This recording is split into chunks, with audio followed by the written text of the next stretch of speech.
friends, and welcome back to another episode of The Way of Wonder. We hope that you're doing well today, and we thank you for joining us on this journey into beauty itself through the work of human hands. And we're here with my dear friend, Father Pat. Like Johnny Cash, he's a man in black. Did you know that Johnny Cash is the man in black? And he's a priest of God, priest of the Diocese of Cleveland.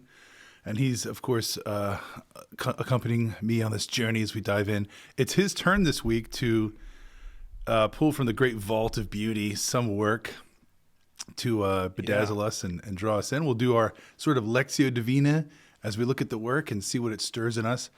And the whole point, again, right, Father Pat, is to sort of just let radiant beauty happen and start changing us and helping us to slow down, appreciate every good and perfect gift that comes from God, especially through the work of human hands. So how you doing today, Father Pat? I'm good, man. I'm looking at you on my split screen here, and I'm noticing that we're kind of twinning it right now. You're also kind of wearing like the black with the blue. Is that blue or is that black? It's a dark blue. The sweater you're wearing. Dark blue. Yeah, it does look like we're in screen. the same background a little bit there. Yeah. But we're hundreds of miles apart. Hundreds. Yeah. We're just talking to the camera, sitting shoulder to shoulder. Yeah, funny. That's what it looks like. I gotta always think opposite. Hey, how you doing over there? So it's like so this. what? Yeah, I can't do finger. that. There it is. Bing, the magic. Oh man, yes. So what you got today? What you got in the realms of beauty? Yes. Okay. So what I have first is a story about this piece. Well, actually, how about we just bring up the piece and I'll tell you the story about the piece. So, boom. Oh man. Oof. Yeah. Beautiful. Gosh. So, about 6-7 months ago, a few priest friends and I we were getting together for dinner, and we went to go visit the new residence of our mutual buddy, our good friend, Father Eric Garris, who just got moved downtown. So he's now he's kind of like the bishop's sidekick / the vocation director for the diocese. And so he's no longer in a parish and he's living downtown. So after dinner, we went to go see his new digs, his apartment. And we were coming up the elevator in the chancery. We come up through this hallway, turned the corner, and directly in front of this doorway is a huge print of this image. And I've never been like knocked over by a painting before, but like I turned the corner, it was like I stumbled, I staggered backwards almost. I like had this real visceral reaction to it. It was so stunning. The way it was lit in this dark hallway, but just the beauty of the image itself. Now I don't even know the title of the piece. I don't know if Thomas was able to investigate and find out the title. No, yeah. Wow. I know the artist. It's a contemporary artist named Manuel Farrugia. I think that's how you pronounce it. It looks like Perugia, but it's like Farrugia. He looks like a contemporary artist, and there's some contemporary pieces that he's done. I don't know anything about him. Like it's like he's like wiped clean his record on the internet. Like there's no Wikipedia article or it's crazy. He's like the Banksy of the sacred art world, just mysteriously dropping That's our beauty. quote of the episode right there. He's the Banksy of the sacred art world.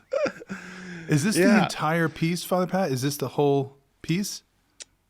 You can. Oh, yeah, there you he go. zoomed out. Holy mackerel, this is powerful. I can see why you would be arrested. Yeah.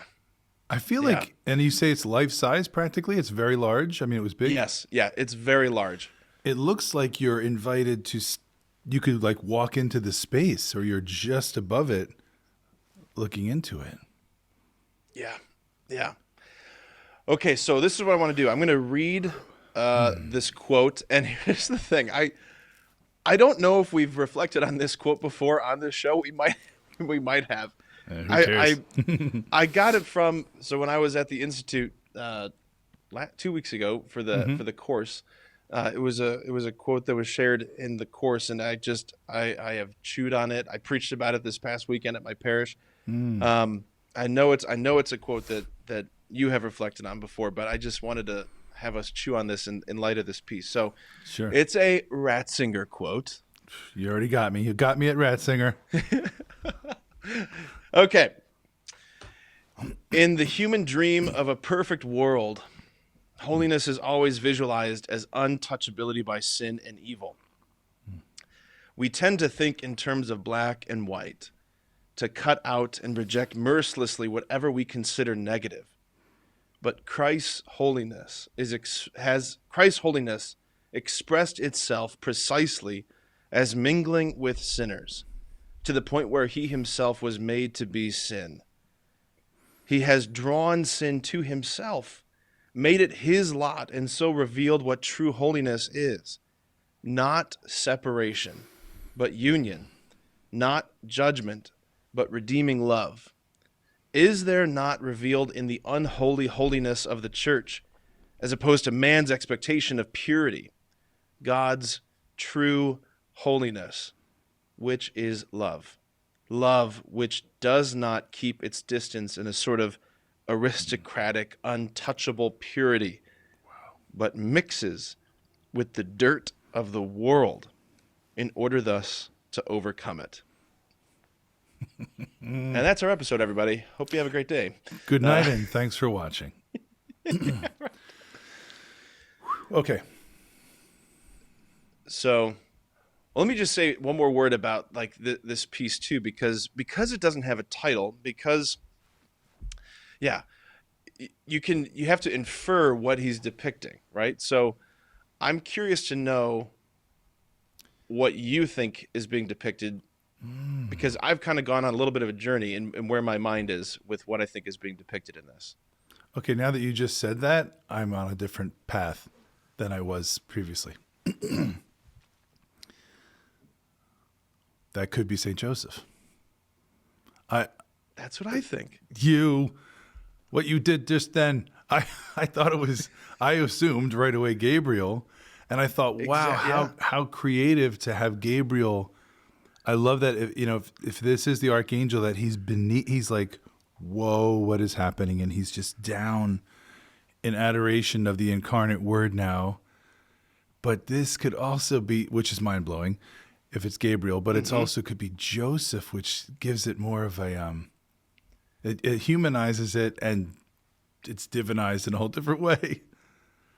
Does he have I'm trying to look for the beard now. I'm trying to look for a little beard on St. Joseph. Angels don't usually have beards. I can't really see it. Yeah. But boy, if this is Joseph, oh my goodness. I think this is Joseph. So I think this is, so she's got a bump, and she wouldn't have a bump if this was the Annunciation. True. That's true. Right? So like, it's Joseph. It's Joseph. Yeah, I think this is Joseph. I think this is when Mary comes back from her 3 months in Ein Karim being with Zechariah and Elizabeth. Yeah. And Joseph had been in this battle of, like, I don't know how to understand or make sense of my wife's pregnancy. I did not do it. I know she wouldn't have, like, been unfaithful to me. Right? This goes into the whole thing about, like, he wanted to divorce her quietly because he didn't want to expose her to shame. This is where we can dig into this and like unpack some beauty here. And I think also connected to that quote. There's so much we could unpack here. I'm a little overwhelmed. Yeah, it's like a filet mignon right now, like 40-ounce filet mignon. There's a 40-ounce filet mignon. Huge. This is just the whole tenderloin. Yeah. The color, the palette of it. I am thinking like I need to get the highest resolution of this work of art and get it put on canvas, and I just want to look at it every day. I need like a 5-foot. I love that blue. It's like an ultramarine sort of a. Oh yeah. The light, which led me to think beam? Gabriel in the beginning. Yeah, like I started thinking Gabriel in the beginning because I imagined the Holy Spirit kind of like this beam of light right for the womb. And yet you're right, there's the bump. So this is most likely Joseph. Oh my goodness. Yeah. And the unholy holiness, mixing with the dirt of the world. So the fact that Mary isn't, I'm the Immaculate One, don't touch me. She's removed. Look at her posture of her feet, the placement of her feet. She's moving. She's coming out right? She's coming in. Mm-hmm. She's coming closer. She's not removed. Yeah, and like she is literally like what Ratzinger is saying. She is the mingling of like the glory with the dirt of the world. She is earth, right? Yes. She is creation, and like in that womb, like where she's holding that new life. He's commingling with she's us, with our humanity. Commingling. Okay, and then you think about now Joseph, like the impulse for holiness is like I'm not worthy, right? It's like separation. And here, what is the angel encouraging Joseph? Do not be afraid to take Mary, your wife, into your home, for that which is conceived of her is of the Holy Spirit. Like, let her and this child, so in other words, like, let this beauty mingle with the dirt of your world, Joseph. Gosh. Woo! I'm done.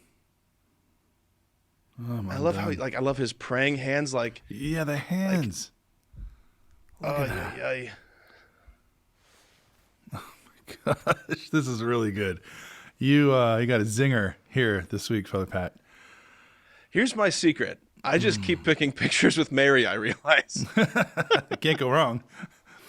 How about Mary? Works? Yeah. Perfect. Yeah. Nailed it. Mm-hmm.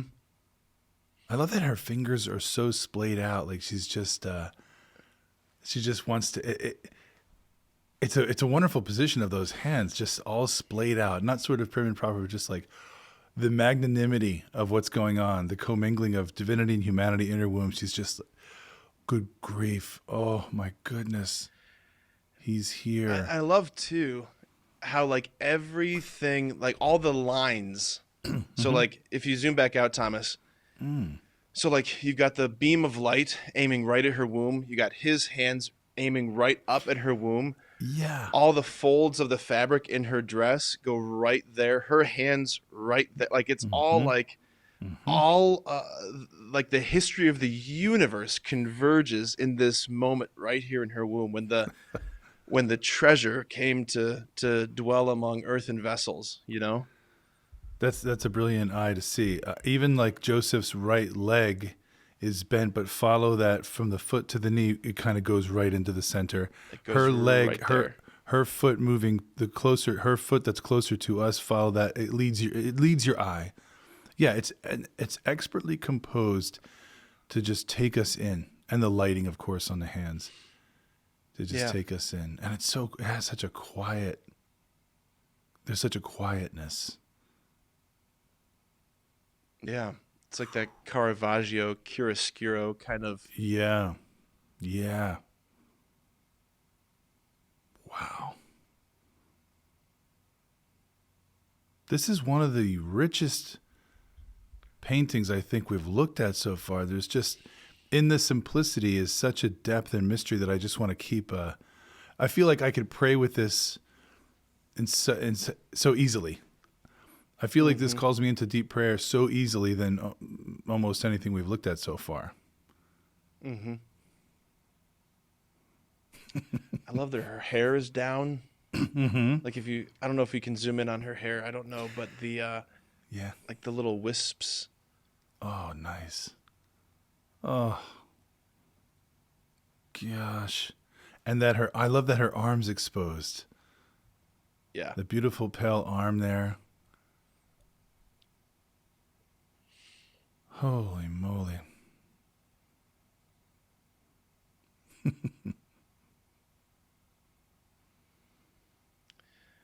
The silence just shows you like it's the piece is doing its job. Bringing you into contemplation. I know, I don't want to. Yeah. Yeah. Yeah, everyone at home viewing is just like, did the sound cut out? Is my Right. It's like, no, we're just going to be quiet. We're just going to be quiet now for the next 20 minutes. Yeah. What's the artist's name again, Father Patrick? Manuel Farrugia. Manuel Farrugia. All right, we will dig deep and find more details to put in the show notes here. But oh man, wait, can you zoom back into that closer crop picture for a sec, Thomas? Look at the back of Joseph's head. I'm just struck by this. There's a realism here even too. Like, you know how sometimes when you're working and you're sweating, like or you come out of the shower, your hair is darker in some aspects. Like the top of his head is light brown. It's almost like he's just coming from the shop, or he's been sweating, or it just feels. I just noticed that. Mm-hmm. There's something to that that's a little unkept, a little. I don't have personal experience with that, but oh, sorry. Yeah, remember back to your youth. Oh, man. I never had hair like that. I love this painting so much. Mm-hmm. Yeah, and your quote is a beautiful compliment. This mixing. Oh, that reminds me. There's another Cardinal Ratzinger quote from his book, Mary, Church at the Source, where he talks about Mary is like holy soil. Waiting to receive the word. She's the open vessel of longing. She is the holy soil. And we're meant to be the holy soil awaiting the word. Yeah, I just think about Joseph in this and how like we tend to have these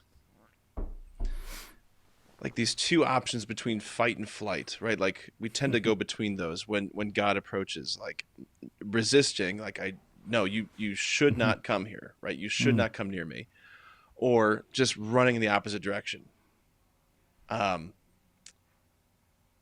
what God's doing in this moment, right? The true holiness of God is his desire to mingle with sinners. And like our true holiness comes about. Holiness is the fruit of communion, right? It's the fruit of letting the beauty come close to my earth, all of my dirty earth places. Mm-hmm. And the image I have is like God flipping over an armadillo to tickle its belly. Like I didn't see that one coming. I know, but I just think about Joseph, like, okay, fine, I surrender. Like, and like the beauty comes close, like in between, like stay away and I will run away, is this I surrender to it. Being a flipped over armadillo. Yeah.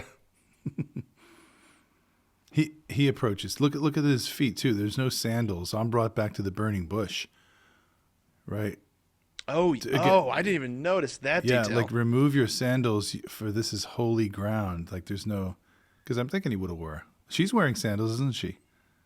Mm-hmm. Doesn't Our Lady have sandals on? Yeah, but his are removed because the burning bush. Which I think there's a church father, early saint, who talks about that with poetic language in the mouth of Joseph. Says something about stay away. You're a burning bush. I'm not worthy to come close. Yet I desire to be consumed by this fire within you. So taking off his sandals. Sheesh. This is a real invitation into deep prayer.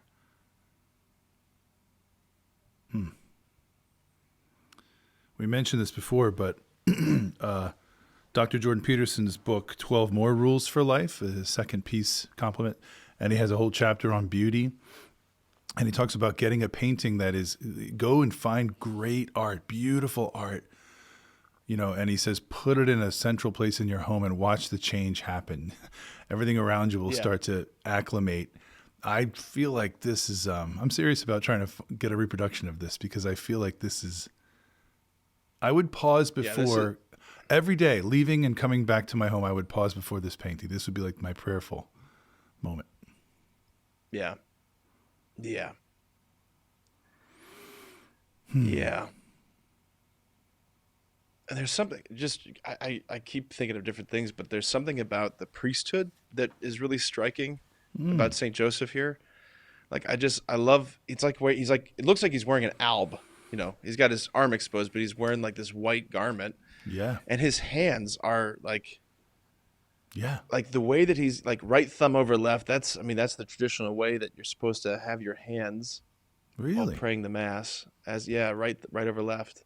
Wow. Making a little cross. It's just, it's just a very priestly thing too there. I love how you just threw that detail in the end here. Oh yeah, by the way, so that posture of hands goes back to a rubric in the Mass for the priest. Yeah.